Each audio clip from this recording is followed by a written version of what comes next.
MCQs हैं उसमें आ सकते हैं, अदर स्टेट्स के एमसीक्यू वो आ सकते हैं, वो हम बाद में देख लेंगे, अभी ये देख लेते हैं। ठीक है, तो आगे बढ़ते हैं फिर हम फिलहाल अपने एमसीक्यूज पर। तो लेट्स स्टार्ट। देखो जो आ गया प्रागैत, मैंने भी बताया था आपको कि प्रागैतिहासिक का मतलब पाषाण काल। ठीक है, मतलब पाषाण काल। ठीक, पाषाण काल। देखो आंसर इसमें दिए, लेकिन ईमानदारी से लगाना। जो बंदा यूपीएससी में या पीएससी में जो बंदा जितना ईमानदार हो ना और जितना डिसिप्लिन होगा, उसकी सिलेक्शन के चांस बहुत बढ़ जाते हैं। क्या हो जाते हैं? सिलेक्शन के चांस बढ़ जाते हैं उसके। ठीक है, चांस होते हैं, बढ़ जाते हैं। ठीक है, चांस बढ़ जाते हैं। तो देखते हैं हम, ईमानदारी से रहना, क्वेश्चन को पढ़ना, मैं क्वेश्चन पढ़ूंगा, आप ध्यान रखना। ठीक है, और जितने एमसीक्यू, जितने पीवाईक्यू, जितने एमसीक्यूज लगाओगे तो तुम्हारा क्या हो जाएगा, हिस्ट्री में बहुत अच्छी पकड़ हो जाएगी। चाहे तुम्हारे कोई सी कॉन्सेप्ट अगर तुम्हारे सिलेबस से भी अगर निकल गए होंगे ना, तुमने नहीं पढ़ पाए होंगे, वो एमसीक्यूज में आ गए और पीवाईक्यू में आ गए, तो आने वाले क्वेश्चंस तुम्हारे सॉल्व हो सकते हैं। ठीक है, ये बेफिक्र रहिए तुम। तो चलो स्टार्ट करते हैं बिना समय गवाए हुए। ठीक, ओके। पहला क्वेश्चन हमारा कि ताम्र काल में महाराष्ट्र के लोग मृतकों के शरीर को फर्श के नीचे किस तरह दबा कर रख सकते? देखो ये क्वेश्चन आ चुका है, यूपीपीसीएस में आ चुका है। ठीक है, मैं क्वेश्चन सॉल्व करने की जो गति है वो तीव्र करूंगा, क्योंकि हमें ये वीडियो पूरा प्रागैतिहासिक काल के, ठीक है, एमसीक्यूज क्या करने हैं, खत्म करने हैं, पीवाई क्या करने हैं, खत्म करने हैं। पर हम दूसरे चरण में चलेंगे, दूसरे वीडियो में लाएंगे, तो हम दूसरी वीडियो लाएंगे सिंधु घाटी सभ्यता। ठीक है, क्योंकि अभी क्वेश्चन इससे बनते हैं पीवाईक्यू में, मतलब पीटी में। ठीक है, प्रागैतिहासिक काल से। तो अभी देखते हैं हम। ठीक है, प्रागैतिहासिक काल। तो ताम्रपाषाण काल में महाराष्ट्र के लोग जो थे ना, वो मृतकों के शरीर जो दफनाते थे वो फर्श के नीचे दफनाते थे। ठीक है, इससे ये हो गया। अब क्वेश्चन आ सकता है कि फर्श के नीचे कहाँ दफनाते थे, तो ये तो इनडायरेक्टली क्वेश्चन बहुत बन सकते हैं। ठीक है, जरूरी नहीं कि ये क्वेश्चन आंसर दिया तो इसी से क्वेश्चन बनेगा, नहीं। एक क्वेश्चन से हम इनडायरेक्टली 2-4 क्वेश्चन बना सकते हैं, उनके आंसर भी हमें पता होता है। ठीक है, तो पहला क्वेश्चन क्या है कि फर्श के नीचे किस तरह रखकर दफनाते थे।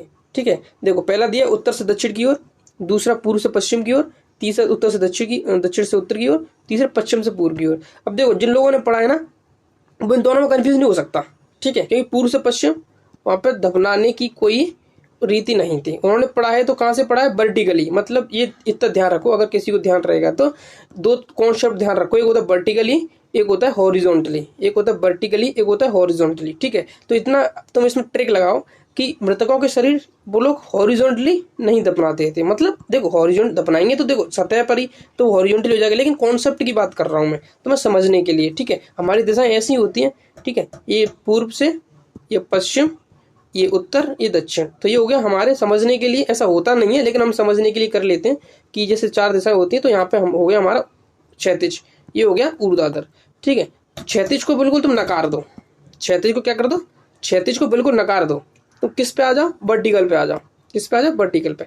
अब वर्टिकल में 2 कंफ्यूज होते हैं कि वर्टिकल पे ऊपर से नीचे मतलब दक्षिण से उत्तर की ओर दफना देते या उत्तर से दक्षिण की ओर दफना देते, तो ये कंफ्यूजन होता है। तो इसको दूर कर लो, क्वेश्चन का सॉल्व कर लो, अपनी दृष्टि इस पर डाल लो।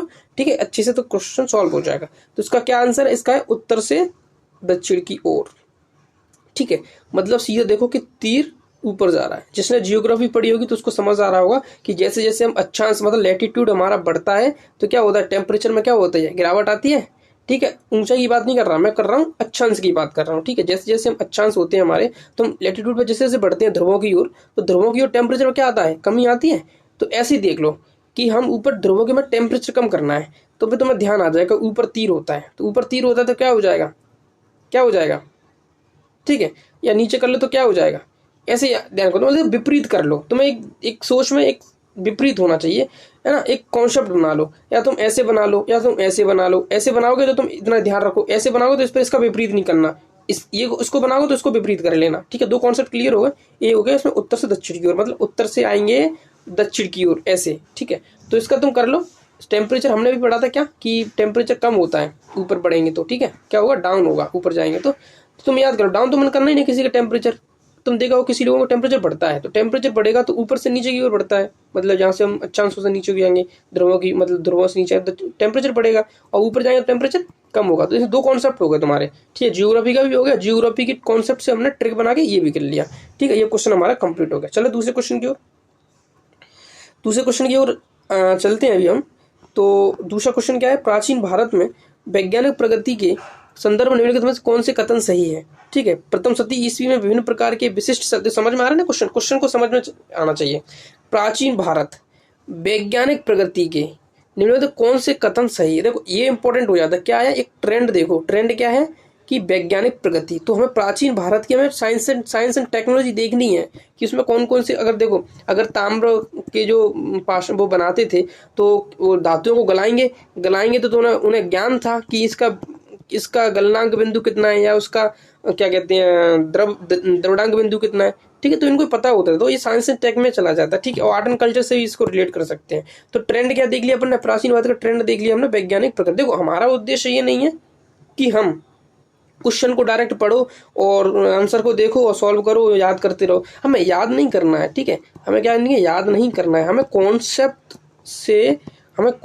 से क्या करना है, क्वेश्चन को, यूपीएससी के क्वेश्चन को आने वाले पीटी के 2024 के लिए तैयार करना है। और एक क्वेश्चन से हमें 2 4 3 4 5 क्वेश्चन बनाने हैं या उनका ध्यान रखना है, ठीक है। तो देखो इसका ट्रेंड क्या है, वैज्ञानिक प्रकृति। क्या ट्रेंड है इसका, वैज्ञानिक प्रकृति। तो वैज्ञानिक प्रकृति में तो पढ़ना और भी है इसके, ठीक है। जैसे कि मैंने एक बता दिया आपको कि वो कांसे के वो बनाते थे, ठीक है। कांसे के क्या बनाते थे, औजार या कांसे के बर्तन जो भी है ना। तो कांसे के बनाते थे या वो तांबे का यूज करते थे। तांबे का उपयोग करेंगे तो उसके सारे उपयोग करेंगे, जैसे कि उनका कुछ बर्तन बनाएंगे, कुछ हथियार बनाएंगे या कुछ और चीजें बनाएंगे, तो उनका उन्हें उससे रिलेट हो जाएगा। या कोई और चीजें देखें तो वो इससे, ठीक। अब देखते हैं विज्ञान प्रगति के संदर्भ में कौन से कथन सही है, सही देखना। इस पर देखो क्वेश्चन बहुत से गलत होते हैं, कई बोलते हैं कथन कौन सा गलत है, ठीक है, और कौन सा सही है। इस पर तुम देखना, जब क्वेश्चन सॉल्व करते हो ना तो उस पर क्या करोगे तुम लोग, अंडरलाइन कर लेना, ठीक है। अंडरलाइन कर लेना, पहले क्वेश्चन पढ़ना, देखना वैज्ञानिक प्रगति, फिर तो क्वेश्चन देखना कि कथन क्या है, सही है, क्या पूछ रहा है, सही है, ठीक है। तो अब आ जाते हैं, देखो प्रथम सती ईस्वी में, देखो सती ईस्वी मतलब शताब्दी ईस्वी, सिंपल सा है, ठीक है। प्रथम शताब्दी में विभिन्न प्रकार के विशिष्ट शल्य औजारों का उपयोग आम था।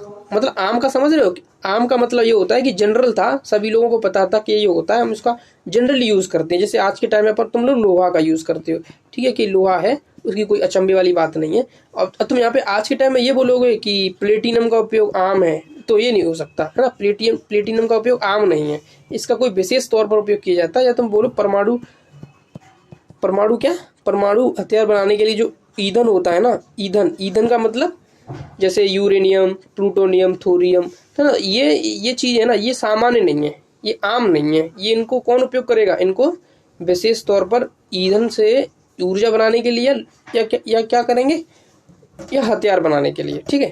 तो इतना हो गया हमारा। अब देखते हैं क्या क्या लिखा है आगे ये लिखा है कि विशिष्ट शल्य औजारों का उपयोग करो। शल्य औजार मतलब समझ रहे हो, सर्जरी के औजार। तीसरी शताब्दी ईस्वी के आरंभ में मानव शरीर के आंतरिक अंगों का प्रत्यारोपण शुरू हो चुका था। मतलब जैसे किडनी हो गई, इनका क्या ट्रांसप्लांटेशन होता था, ऐसा ये क्वेश्चन बोल रहा है, ठीक है। तो अभी हम देखेंगे क्या कहना चाह रहा है ये, ठीक है। अब तीसरा देखो, 5वीं सदी ईस्वी में कोण के ज्या का सिद्धांत ज्ञात था। कोण के ज्या का, देखो इसमें से कुछ भी आ सकता है, आईएएस का पूछा गया क्वेश्चन है, ठीक है। इसमें से ट्रेंड हमने देखा वैज्ञानिक प्रगति में, कोई सा सेंटेंस और अंदर से पूछ सकता है, ठीक है, ध्यान रखना। तो देखो 5वीं सदी ईस्वी में कोण के ज्या, देखो अब मैं एक कॉन्सेप्ट और बता दूं, ठीक है। एक कॉन्सेप्ट ये है कि देखो ये कोई स्टेट या कोई वनडे एग्जाम का पेपर के क्वेश्चंस हम सॉल्व नहीं कर रहे हैं, या जिसके लिए हम नहीं कर रहे हैं कि एसएससी में क्वेश्चन आ गया कि सिंधु घाटी सभ्यता में कौन सी धातु उपयोग करी जाती थी, तो अपन लिख देंगे उसमें कि तांबा या कोई अन्य धातु, उसमें जो उसमें दिया होगा, ठीक है। तो ऐसा हम स्टेट वाले में या वनडे एग्जाम में करते हैं। ये हम इंडिया का टफेस्ट एग्जाम के लिए, पीटी के लिए हम क्वेश्चन की एमसीक्यू तैयार कर रहे हैं, जिससे हम एक क्वेश्चन से 4-5 क्वेश्चन को फॉर्म करने के लिए तैयार हो रहे हैं, ठीक है। तो इसके लिए समय लगता है, ठीक है, कॉन्सेप्ट बनता है, और कॉन्सेप्ट बनने के साथ में ही ना हमारे क्वेश्चन सॉल्व करने की हमारी कैपेसिटी बढ़ती है। क्या बढ़ती है, कैपेसिटी। तो देखो हमने एक हो गया शल्य औजार, एक हो गया कि ट्रांसप्लांटेशन हमने अंगों का, ठीक है, एक हो गया कि कोण के ज्या का सिद्धांत, ठीक है। और दूसरा देखो 7वीं सदी में चक्री चतुर्भुज का सिद्धांत ज्ञात था। देखो चक्री चतुर्भुज होगा, देखो ज्या क्या होता है, किसी कोण का ज्ञात निकालो, कोण की ज्या, ठीक है। अगर कोण निकालने की प्रवृत्ति होगी ना तो वो क्या उसको क्या भी आएगा, चक्री चतुर्भुज भी आएगा, उसका सिद्धांत भी है। दोनों ऊपर एक दूसरे से क्या है, संलग्नित हैं, ठीक है। 3 और 4 क्या हो जाएंगे, सही होंगे, क्योंकि ये ऑब्वियसली ज्ञात हो रहा है, ये कोण के ज्या का सिद्धांत ज्ञात था, तो कोण का ज्या कब निकाल पाएंगे जब हमें आकृतियों ज्ञान होगा। जैसे चतुर्भुज हो गया, ठीक है, वृत्त हो गया, या और समानल चतुर्भुज हो गया, ठीक है, ये लोग। तो इसमें क्या है, सक्रिय चतुर्भुज का सिद्धांत, चक्रीय चतुर्भुज का सिद्धांत था। तो ये दोनों क्या हो जाएंगे, ऑब्वियसली सही हो जाएंगे, इसमें कोई दो राय की बात नहीं। अब देखो किस पे 3 4, देखो किस पे 3 4 इसमें है, 3 4 इसमें, 3 4 इसमें नहीं है, तो ये क्या हो जाएगा, गलत हो जाएगा। अब देखो क्या बचा, अब क्या बचा, अब बचा है केवल सी डी। कुछ आंसर की तरफ मत देखो, उनसे को छोड़ो, तुम कॉन्सेप्ट बनाओ अपना, ठीक है, आईएएस का एग्जाम है ये स्टेट वनडे का नहीं है, ठीक है। और 3 4, अब हमने देखा कि जब इतना सिद्धांत था कोण ज्ञात करने का, तो इसमें शल्य औजार का उपयोग आम था, ठीक है। और दूसरा क्या पूछ रहा है कि तीसरी शताब्दी के आरंभ में मानव शरीर के आंतरिक अंगों का प्रत्यारोपण था। यहां फंस गए तुम लोग, ठीक है। अब देखो ये नहीं था, मतलब हम सर्जरी कर सकते थे, हम किसी के अंगों का प्रत्यारोपण नहीं कर सकते थे। यहाँ पर की पॉइंट ये आ रहा है, की पॉइंट क्या आ रहा है, प्रत्यारोपण, यहाँ पकड़ लो, ठीक है। क्या आ रहा है, प्रत्यारोपण। क्या मतलब ट्रांसप्लांट नहीं कर सकते कि हम हार्ट का, आज के टाइम में हार्ट का होता है तो उस टाइम में हम हार्ट का ट्रांसप्लांट कर देते थे, हम किडनी का ट्रांसप्लांट कर देते थे, ठीक है, या हम किसी और का ट्रांसप्लांट कर देते थे। वो ट्रांसप्लांटेशन नहीं था, ठीक है, क्या था, प्रत्यारोपण नहीं था, ठीक है। हम सिर्फ शल्य औजारों का उपयोग, मतलब सर्जरी कर सकते थे, क्योंकि किसी को चीरा लग गया तो हम उसको क्या कर सकते थे, उसे टाँके लगा के उसको, डॉक्टरी पद्धति थे, उसको क्या कर सकते, सही कर सकते थे, ठीक है। अब देखो आगे बढ़ते हैं, और इसका सीधा सीधा सिंपल सा मतलब हो गया, प्रत्यारोपण को तुमने नकार दिया। तो कितना बचा, देखो शल्य औजार तो आम थे, मतलब कर सकते थे, क्योंकि उसमें अगर देखो तुम भी जब जंगल में फंस जाओगे, तो अगर तुम्हारे पैर फट गया किसी से, पहाड़ वहाड़ से गिर के या पेड़ से गिर के, तो तुम क्या सोचोगे, तुम वहाँ पर रेसे ढूंढोगे, प्राकृतिक रेसे, ठीक है, प्राकृतिक रेसे ढूंढोगे, और पत्थर से किसी नुकीली चीज से तुम क्या करोगे, अपनी अपनी जो स्किन है, जो फट गई है तुम्हारी स्किन, ब्लड निकल रहा है, उसको तुम सिल लोगे, ठीक है, सिल लोगे तो ये तुम्हारी स्किन सिल जाएगी। स्किन सिलने के बाद फिर तुम्हें उनको, मतलब इतना तो पता ही था कि बॉडी हमारी काम कर ली, थक्का जमा लेती है, रक्त का थक्का, तो थक्का जमाने से और स्किन की सेल्स काम करने से वो जुड़ जाता था। और रेसे बाद में प्राकृतिक थे, तो वो उनका टाइम समय के हिसाब से प्राकृतिक रेसे गल जाते थे, वो ऑटोमेटिक निकल जाते थे। तो जैसे आज हम टाँके कटवाने की बात करते हैं ना, कि हम कहाँ जाए कि हम टाँके कटवाने जा रहे हैं अपने, तो क्या वो रेशा होता है, तो वो बहुत समय में गलता है, तो हम उसको निकालते हैं। लेकिन प्राकृतिक उसमें बात करते थे तो क्या करते थे, ये तो था ही आम, प्रत्यारोपण कैंसिल कर दो।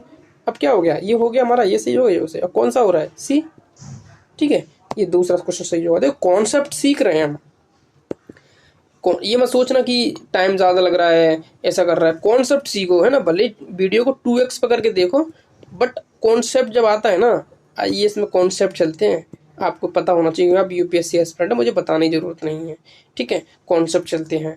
अब आ जाओ तीसरे क्वेश्चन पे, ठीक है, तीसरा क्वेश्चन। अब देखो तीसरा क्वेश्चन कैसे पूछा है, यूपीपीसीएस में, ठीक है। लेकिन यूपीपीसीएस में क्वेश्चन जो पूछा है ना, क्या पता वो स्ट्रीम हमारे यूपीएससी में बन सकता है। और क्या हमने इसके सारे आयाम देखे हैं प्रागैतिहासिक, क्या कहते हैं, इतिहास के, ठीक है। तो आ जाओ देखते हैं कि खाद्यान्नों की कृषि सर्वप्रथम आरंभ हुई। अब ये तो बता दोगे तुम, ठीक है, तुमने पढ़ा है, हम एमसीक्यू लगा रहे हैं, नहीं पढ़ा तो इससे याद कर लेना, ठीक है। खाद्यान्नों की कृषि, ठीक है, खाद्यान्नों की कृषि किसमें थी, नवपाषाण काल में, नवपाषाण काल में।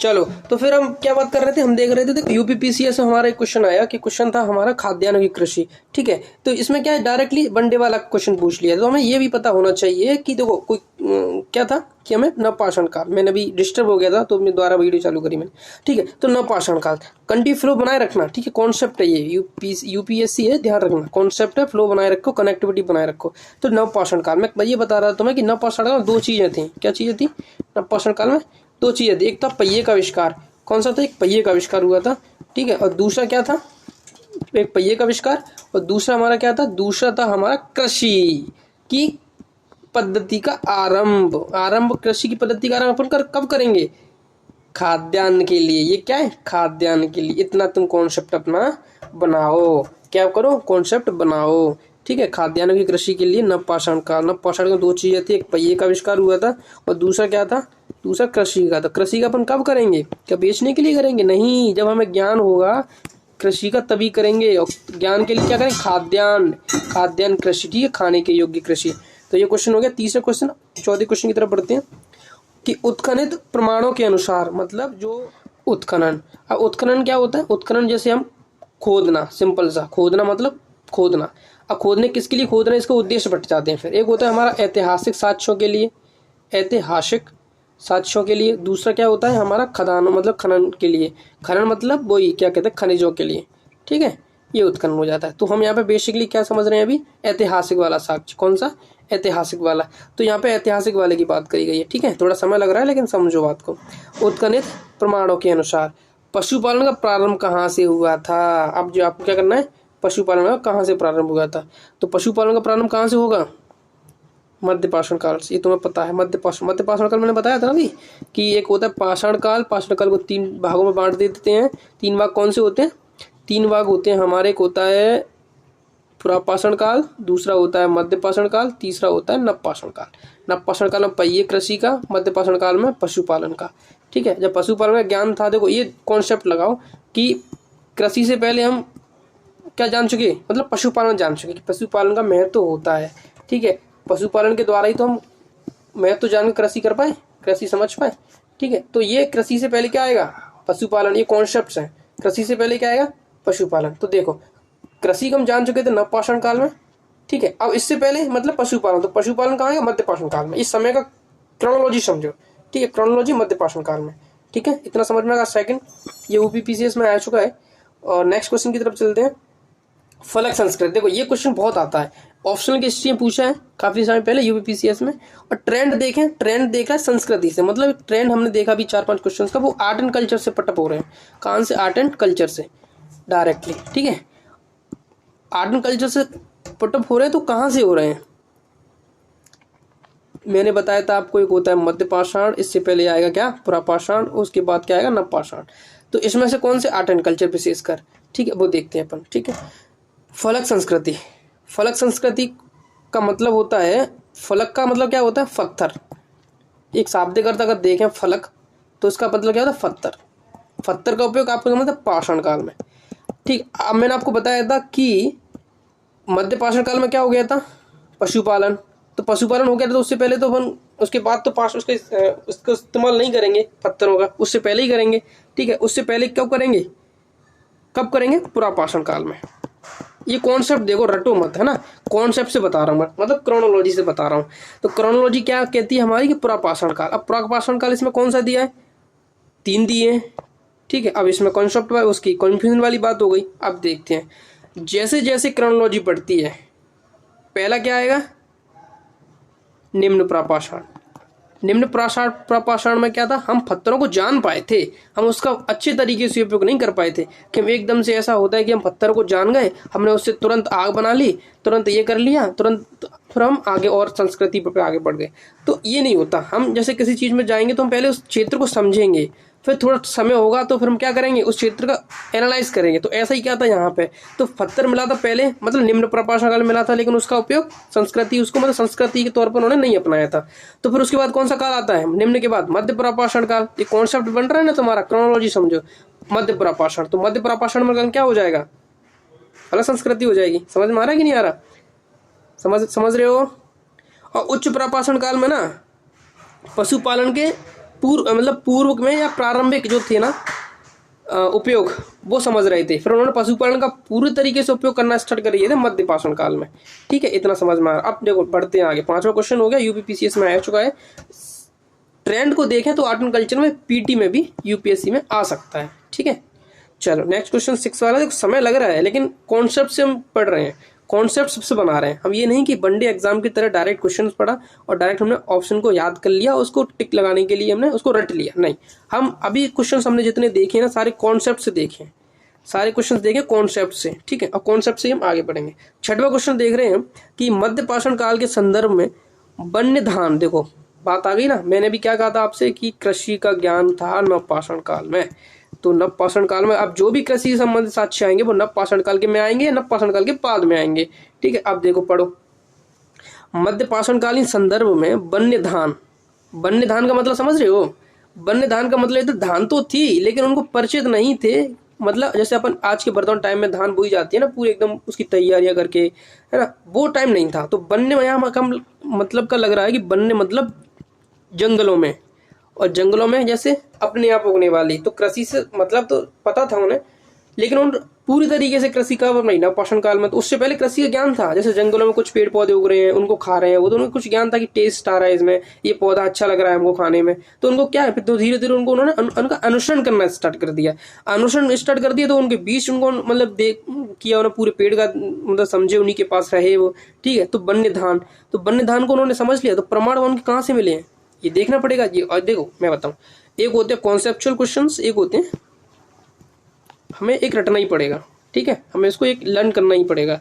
तो ये क्वेश्चन आ गया लर्न करने वाला। कौन सा आ गया, लर्न करने वाली। तुम कुछ ऐसे, एक लिस्ट है मैं आपको शेयर कर दूंगा, लिस्ट में कुछ ऐसे जगह हैं जहां से हमें साक्ष्य प्राप्त हुए हैं। लेकिन ये ध्यान रखो, साक्ष्य जैसे इसका एक आंसर है चौपानी मांडो। अब चौपानी मांडो कहाँ है, या सराय नहर कहाँ है, लेखैया कहाँ है, लंगनाज कहाँ है, ये सब मिलेंगे हमें नवपाषाण काल के अंदर संस्कृति में अध्ययन करने से, मध्यपाषाण की संस्कृति में अध्ययन करने से। ठीक है, तो ध्यान रखो वन्य धान, सिंपल सा वन्य धान मतलब मांडो। और ये देखो तुम कंफ्यूज हो रहोगी, चौपानी आ गया तो मांडो, मांडो मतलब मांडू देमाबाद। ठीक है, देखो यहाँ से पूर्व में था मांडो, ये इसका विस्तार होता है ना, तो पूर्व में था मांडो, इधर था देमाबाद पश्चिम में। तो पूर्व में जो मांडो एक मतलब एक जगह थी, ठीक है, चौपानी मांडो, वहां से मिले हमें वन्य धान के साक्ष्य। ठीक है, अब वो भी आगे बताऊंगा, वो सिंधु घाटी सभ्यता में चले जाता है कि बनावली से हल का साक्ष्य, कहीं से हमें बीज मिले हैं, कहीं से हमें कुछ मिला है, तो वो हम आगे पढ़ेंगे। अभी हम प्राग ऐतिहासिक को एकदम से कॉन्सेप्चुअली, क्रोनोलॉजिकली हम उसको क्लियर करते जा रहे हैं। ठीक है, ये हो गया हमारा। देखो समय भले ही लग रहा है, लेकिन कॉन्सेप्चुअल हम सारी चीजें क्लियर करते जा रहे हैं, और उससे जितने भी क्वेश्चंस बन सकते हैं वो हम आगे अटेम्प्ट करेंगे, डोंट वरी। चलो 7th वाला क्वेश्चन हम देख रहे हैं कि देखो मैंने बताया ना, आर्ट एंड कल्चर जैसे कुछ सारे क्वेश्चन पटअप हो रहे हैं। ठीक, इनडायरेक्टली देखो कलाकृतियां, ठीक है, पहले आया था पुरातात्विक, एक आया था संस्कृति से, संस्कृति से मतलब कि कृषि से, एक आया था पशुपालन से। ठीक है, ये क्वेश्चंस को देखो, ट्रेंड समझो, ट्रेंड। ठीक है, कई लोग क्या करते हैं कि वो उनको रटना स्टार्ट कर देते हैं, किनको, उनका टाइम कितना है कि पूरा पाषाण काल 50,000 से इतना पुराना, इतना पुराना, वो वेस्टिकल टाइम हो जाता है। हमें आर्ट एंड कल्चर या हमें कॉन्सेप्चुअल चीजें देखनी है और ट्रेंड भी समझना है। इसलिए तो लोगों को 3 साल लग जाती हैं, कई लोगों को 4 साल लग जाती हैं, ट्रेंड नहीं समझ पाते, रटते रहते हैं। बहुत सारी बुक्स अवेलेबल है मार्केट में, PYQ का अध्ययन नहीं करते, MCQs नहीं लगाते, और सारी चीजें बस नोट्स को पढ़ते रहते हैं, है ना। तो ये नहीं, हमें PYQ भी लगाने हैं, MCQs लगाने हैं, PYQ का अध्ययन करना है, ट्रेंड एनालिसिस करना है, कहाँ से क्वेश्चन कितने पटअप हो रहे हैं और कहाँ से कितने आ सकते हैं। Okay, so I come to the point. प्राचीन कलाकृतियों का प्रमाण संबंधित है, कहाँ से है, उच्च पुरापाषाण काल से। देखो 3 थे, ठीक है, 3 कौन से काल थे, मध्यपाषाण काल, निम्न पाषाण काल, सॉरी मैं कंफ्यूज हो गया, पहला था पुरापाषाण काल, दूसरा था मध्यपाषाण काल, तीसरा था नवपाषाण काल। अब इन्हीं में भी डिवाइडेशन है, तो डिवाइडेशन ऐसे निम्न हो गया, मध्य हो गया, उच्च हो गया। ये तीनों किस कहते हैं, इसमें पुरापाषाण नहीं लिख रहा ना कहीं, तो हमें निम्न पूर्व, मध्य पूर्व, उच्च पूर्व, ये सब पुरापाषाण से हैं। कहाँ से है ये, पुरापाषाण से। ठीक है, कॉन्सेप्ट को समझो, पुरापाषाण से। अब देखो प्राचीनतम कलाकृतियों, कलाकृतियों मतलब जो भी आर्ट एंड कल्चर के जो भी चीजें थी, कलाकृतियों, किसी चीज का कहीं से अध्ययन मिल रहा है, कहीं से ताम्र धातु का साक्ष्य मिल रहे हैं। ठीक है, तो इसका आंसर हो जाएगा लास्ट में। लास्ट में क्यों होगा, देखो मैं बता रहा हूँ, 3 पार्ट में था, एक निम्न, मध्य और उच्च। मैंने आपको बताया था उच्च, जब उच्च समय का, उच्च पुरापाषाण काल का जब पतनकालीन समय था ना, तो वो किसकी वो कर रहा था, मतलब बैकग्राउंड किसका निर्मित कर रहा था, मध्यपाषाण काल का। और मैंने पढ़ा था अभी कि हमने पढ़ा था कि मध्यपाषाण काल क्या था, पशुपालन। ठीक है, तो पशुपालन और कलाकृति दोनों आपस में संलग्नित हो सकती हैं कि नहीं, हो सकती हैं, ऑब्वियसली हो सकती हैं। ठीक है, तो इसका अधिकतर देखो, इसके 2, या तुम इसको देख लो या फिर इसको कॉन्सेप्चुअल बना लो, क्योंकि कोई चीज का पतन काल होता है ना, वो किसी दूसरे काल का बैकग्राउंड निर्मित करता है। तो ये उच्च पुरापाषाण काल किसका निर्मित कर रहा है, पशुपालन काल का, मतलब मध्यपाषाण काल का। तो कलाकृति कहाँ से संबंधित हो जाएंगी, उच्च पूर्व पाषाण काल से। ओके, ये क्वेश्चन आ चुका है UPCS में, ये UPPSC में आ भी सकता है, UPSC में आ भी सकता है। ठीक है, इसके और पहलू है ना कलाकृतियों के, देख लेना, या मैं बता दूंगा, लिस्ट शेयर कर दूंगा। चलो I come to the next question 8, सराय नहर। देखो सराय नहर अभी आपने देखा था, चापानी मांडू और सराय नहर और एक मेहदा। ठीक है, अब देखो इसके क्या क्वेश्चन है। जब मैंने बताया था नवपाषाण काल में कृषि और उसके साक्ष्य मिले हैं, एक जगह थी महदहा, ठीक है, इससे हमें उसके साक्ष्य मिले हैं, कृषि के विशेष तौर पर साक्ष्य मिले हैं। किसमें? विशेष तौर पर। तो 8 है सराय नहर। ये क्वेश्चन देख लो, इसका क्वेश्चन है सी, गंगा घाटी की मध्य पाषाण संस्कृति से, ठीक है, गंगा घाटी की मध्य पाषाण संस्कृति से। ये देखो, ये क्वेश्चन उनके लिए नहीं है जो फर्स्ट पहली बार प्रागैतिहासिक काल से परिचित हो रहे हैं या नए स्टूडेंट्स हैं, ये उनके लिए है जो ऑब्वियसली पढ़ चुके हैं और पीटी 24 के लिए तैयारी कर रहे हैं, ये उनके लिए है, ठीक है। बस इसका तो ये देखो, आपने पढ़ा होगा कि गंगा घाटी में एक संस्कृति थी, तो आपको पता ही होगा सारी संस्कृतियां नदियों के किनारे क्या कहते हैं, विकसित होती हैं, ठीक है। क्यों होती है? क्योंकि सारी चीजें, मतलब देखो, रहने के लिए हमें पानी, वायु और स्थल का मतलब जरूरत पड़ती है। तो दो चीजें तो थी उस टाइम पे, पानी वो हवा थी, मतलब वायुमंडल, और स्थल मंडल। अब लोग तलाश थी कि पानी की, पानी मिले जहां रहेंगे हम, तो पानी कहाँ मिलता था? नदियों के किनारे। इसलिए नदी क्या क्या गया है, आधुनिक भारत की या संस्कृति की धमनियां, ठीक है, जैसे हमारे शरीर में धमनियां होती है रक्त की, ऐसे ही उस टाइम पानी की धमनियां नदी, जो कि संस्कृति के पोषण की और विकसित की एक मुख्य स्रोत रही, ठीक है। तो इसका क्वेश्चन हो जाएगा सी, गंगा घाटी की मध्य संस्कृति से, ठीक। नेक्स्ट क्वेश्चन, दक्षिण भारत की बृहद पाषाण समाधियां संबंधित हैं, ठीक है, ये लोह काल से। अब मैंने आपको बताया, हमने इतना पढ़ा था अभी कि लोग दफनाते थे। मैंने आपको एक कॉन्सेप्ट बताया कि अपने ऊपर एरो खींच दो या उसका विपरीत कर लो, मतलब कि जैसे ही हम अक्षांश से ऊपर की ध्रुवों के ऊपर जाएंगे तो टेम्परेचर कम हो जाएगा, ठीक है, और जैसे ही हम ध्रुवों से अच्छा नीचे की ओर आएंगे, नीचे की ओर मतलब विषुवत रेखा के ऊपर आएंगे, तो क्या होता जाएगा? टेम्परेचर बढ़ोतरी होती जाएगी। तो ऊपर से नीचे आएंगे मतलब उत्तर से दक्षिण, तो उत्तर से दक्षिण क्या कॉन्सेप्ट बन गया हिस्ट्री से कि लोग उस काल में, महाराष्ट्र में ताम्रपाषाण काल में, लोग शवों को उत्तर से दक्षिण की ओर दफनाते थे। वो क्या बन गया? ताम्रपाषाण काल का, ठीक है, दफनाते थे। तुम्हें दफनाने का तो पक्का पता लग गया ना मन को कि क्या होता था। ताम्रपाषाण काल से पहले दफनाते थे। तो इसमें क्या है, देखो, लोह काल, सिंपल सा देखो, यूपीएससी में आ चुका क्वेश्चन है कि दक्षिण भारत की बात कर रहे हैं अपन। बृहद पाषाण समाधियां, मतलब कि उनके जो वो मिले हुए हैं दफनाने वाले साक्ष्य, उनको समाधियां भी बोल सकते हैं, ठीक है। तो लोह काल से, सिंपली ध्यान रखो। ओके, मैं आगे बढ़ता हूँ। 10वां क्वेश्चन, आई थिंक टाइम हो चुका है, ठीक है, हम नेक्स्ट वीडियो में कर लेंगे, लेकिन ये लास्ट क्वेश्चन कर लेते हैं, ठीक है। मैं कोशिश करूंगा कि स्पीड को थोड़ी बढ़ाऊं, बट क्या करें, यूपीएससी है, कॉन्सेप्ट बनाने पड़ते हैं। ओके, सो निम्न पूर्व पाषाण काल, अभी बताया था मैंने, पाषाण काल के 3 टाइप होते हैं, निम्न प्रपाषाण, उनमें भी 3 टाइप्स होते हैं प्रपाषाण में, उसका है ये निम्न पूर्व पाषाण काल, ठीक है, उसके पहले का है। तो मानव के बारे में निम्नलिखित में कौन सा सत्य सही है? देखो, मैंने अभी बताया था, ये ध्यान रखो, लास्ट की पॉइंट क्या बोल रहा है। इसका आंसर क्या हो जाएगा? वो है उपकरणों का प्रयोग करता था। और जरूरी इसमें ये नहीं कहा है उपकरण में कौन सी धातु के थे, ठीक है, कौन सी उसके थे, इस पर सिर्फ उपकरणों की बात कर रहा है। तो उपकरण तो कौन सा हो जाए, कौन संस्कृति करते थे उस टाइम? सलक वाला, मतलब सल्क मतलब वही वाला जो मैंने, सॉरी, फलक संस्कृति, मतलब कि पत्थरों से परिचित थे। तो इसमें क्या बोल रहा है? पूर्व पाषाण कौन सा आ जाएगा? उपकरण। अब इसमें ऐसा तो नहीं है पॉलिशदर कुल्हाड़ी आएंगी बाद में, ठीक है, पशुपालक आएंगे मध्य पाषाण काल में, मैंने भी बताया था, और लघु पाषाण काल तो इसमें है ही नहीं। तो क्या आ जाएगा? उपकरणों का प्रयोग, उपकरण का विशेष तौर पर। अगर इसमें बोलता है कि ताम्रपाषाण उपकरण या कोई और दूसरा उपकरण, तो फिर अपन मतलब चेंज करेंगे अपना ऑप्शन। इसने सिंपली बोला है उपकरण। तो मैंने बताया था कि पत्थरों का प्रारंभिक ज्ञान निम्न प्रपाषाण काल में था। तो 10वां क्वेश्चन सही हो गया हमारा। अब देखो, क्वेश्चन हमने 10 सॉल्व किए हैं, but with the concept solve करे हमने, विद द कॉन्सेप्ट। तो 10 के कितने हो गए हमारे? 20, और प्लस तुम्हारा कॉन्सेप्ट बिल्ड हो गया, ठीक है। एक कैपेसिटी आ गई तुम्हें एग्जाम हॉल में क्वेश्चन सॉल्व करने की, ठीक है, या तुम्हें उसका आंसर को एज्यूम करने की, ठीक है। तो एमपीपीएससी वाले, यूपीएससी वाले, यूपीपीसीएस वाले सारे अभी नेक्स्ट टाइम क्वेश्चन मतलब एग्जाम होने वाला है मई में, ठीक है, किसी का जून में, किसी का मई में। तो मैं यहीं फिनिश करता हूँ और हम मिलते हैं नेक्स्ट में। क्वेश्चन करेंगे हम 11, यहीं से स्टार्ट करेंगे, ठीक है, 11 से। So take care.